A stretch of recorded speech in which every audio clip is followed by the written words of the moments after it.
Welcome back, Almond Chefs. It's APGAINS not here. It's just APGAINS, but this is pre-recorded because I'm not actually here. Woo, woo, woo. Before we talk about what I'm farming, because I think it's going to be fun, wild, and wacky. If you guys are very invested in the game, even though it's been a little turbulent, I'm trying to build the best Heroes of Middle-earth community on the Patreon Discord.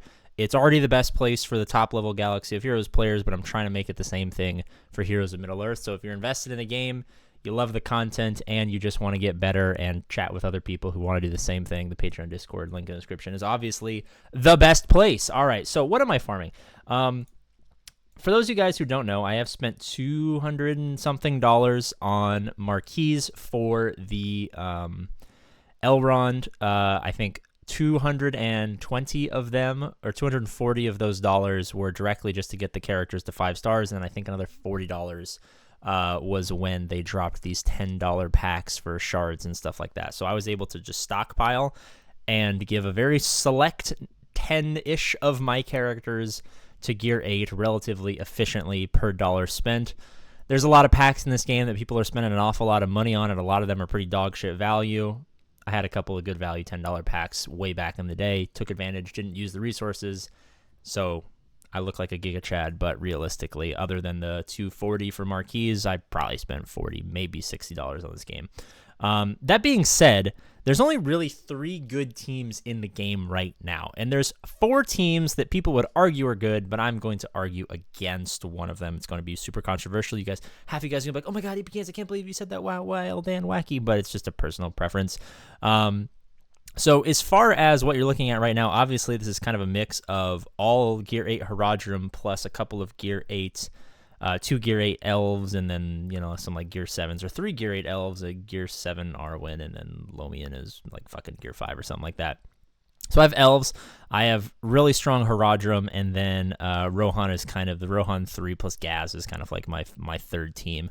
I'm actually really long the Rohan team because they seem to still, to this day, outperform meta teams, funnily enough, insofar as easier to get because people have been grinding them longer to higher star levels, and obviously star levels are incredibly important because of massive stat boosts. Now, there was this huge uproar, and I don't want to talk too much about it. Essentially, it's going to be kind of a pain in the ass for maybe a month or two, and then, 3 years in the future, no one's going to even remember that this was a thing. It's a necessary part of the game, and yeah, it kind of blows right now, but I mean, who gives a fuck? This is a long-term grind that we're in, and if we're complaining about every little thing, you're going to quit, and you're not going to have fun, and that's your prerogative, but I choose to just kind of play the long game. But I am very long on this team.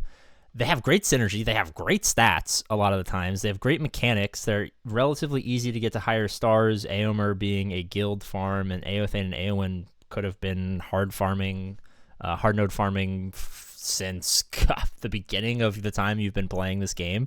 They're not my highest starred characters. I think I can get maybe Eothane. I can maybe get him to 5. I'm like maybe almost 6 stars in the next month or so. I really fucking hate that it's not filtered by power.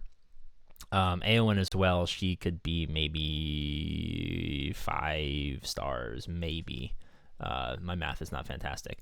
So the team's good, and, I think that for most players who have been playing since day one or newer players, probably never a bad thing to have them. I think for newer players, it's probably still the case that just for a fundamental wave clearing, light side clearing progression for the rest of time, it's probably still better to open with elves. I know a lot of people, especially a lot of creators who are not used to CG mechanics, are kind of confused as to why I'm so good on, or so big on free-to-play elves farming, because they're like, oh my God, it's only like, yes, every character that comes out is going to be a marquee. If you don't know that, now you know it. Also, or well, there might be like legendary characters, but essentially every non-legendary character is going to be a marquee character. They're going to be completely inaccessible for, call it, a month. They're going to be crystal or gem. What the fuck are they called them in here? I think they're called gems in this game. Gem farmable for 2 months, and then after that, they're going to go to a node, and you can do a normal guild or light side, dark side farm to get them, and then that's kind of where you pick up as the free-to-play player. So generally speaking, you're going to have to wait 3 months before you have accessibility free-to-play, and I know that with only 2 meta teams, with the Herodrum and the Elves right now, everyone's kind of got their panties in a twist about that. But this is a game that you're going to be playing for 5 years, and in the grand scheme of things, it's not really going to be a big deal. You're going to get over it once you get used to it. It's just kind of how the game works. And say what you will about CG, but they have been probably the best mobile gaming company as far as free-to-play versus pay-to-play balance long-term over years with hundreds of characters. I know we like to stick our fingers up their butts and tell them that they're stupid, but when it comes to balancing, they've been fantastic and have a great track record of that. So long-term viability, as far as that, I'm not too worried about that long-term. In the short term, as the game is brand new, obviously there's going to be a huge discrepancy versus the haves and the have-nots, and that's just kind of what you have to deal with. So I'm still long players, at least for the next couple of months, opening up with elves, farming those up, and then getting Aomer just because he's great with the raid, Gaz because he's great. As far as the Haradrim are concerned, I have not done anything as far as spending money on their shards, except for I did the 4-star for Sage and whatever the fuck the lady's name is, Beklu. Damn. Sage got me. I lied to you guys earlier. So for characters, for marquees, I'm out 240, 260. I'm out 280. Wow, what a fucking whale, dude. Look at me talking about free-to-play farming characters who are not marquees, which I've done, thank you very much. Look at me being a dirty fucking whale, spending an extra $40 getting 4-star characters. I mostly did that for the gold, to be perfectly honest with you, but who cares? Look at me being a dirty fucking bastard. I apologize. You guys can now lambast me in the comment section for being a hypocrite. I totally embrace that.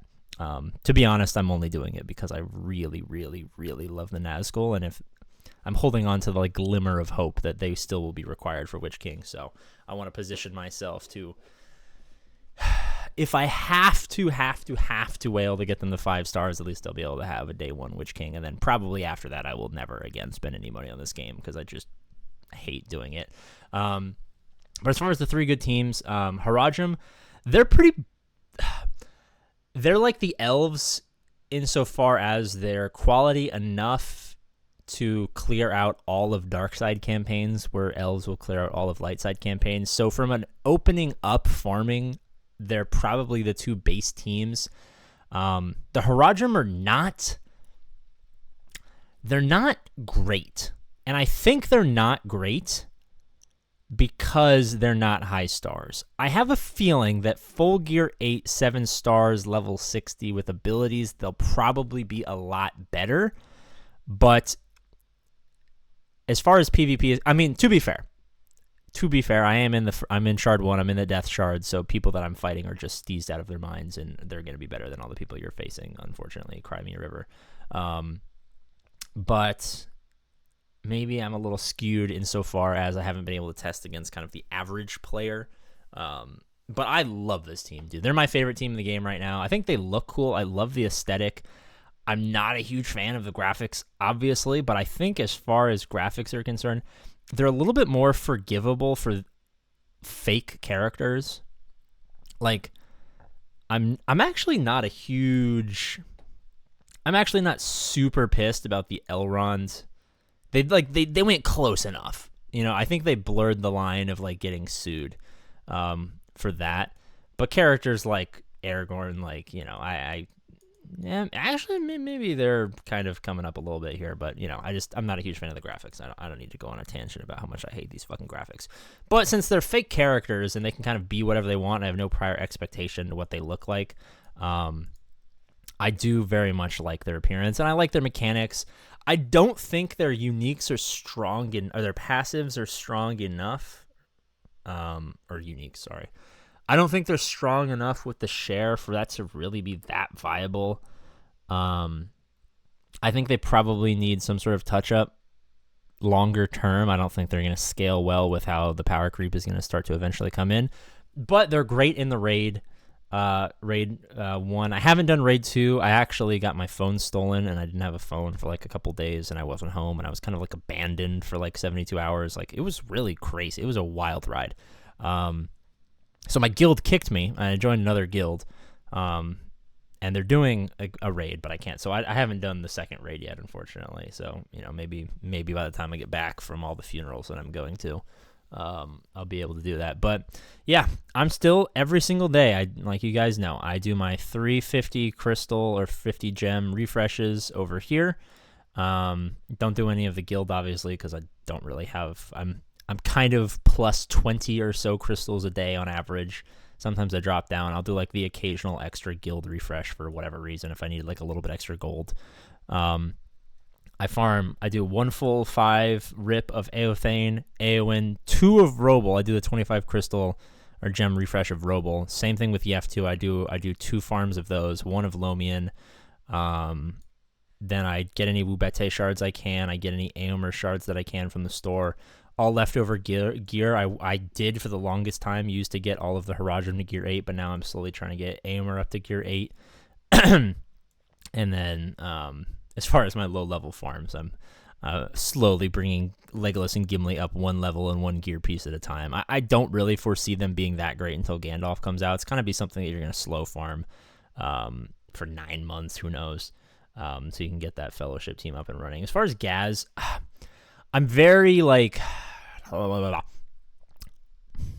haven't invested a ton into him. Most Gazes I face are like 6,700 or something like that. They're like crazy. I think I'm probably going to get him to 7 stars, level 60. He's already at gear 8, so there's not a ton of gear I can put into him. And then maybe I'll invest more into his abilities. Like I'm leaving so much damage on the table right now that my opponents are picking up. And I think just his versatility, I might as well put that in there. But yeah, that's what I'm farming. Thank you guys so much for watching. As always, I love you, and I'll see you later.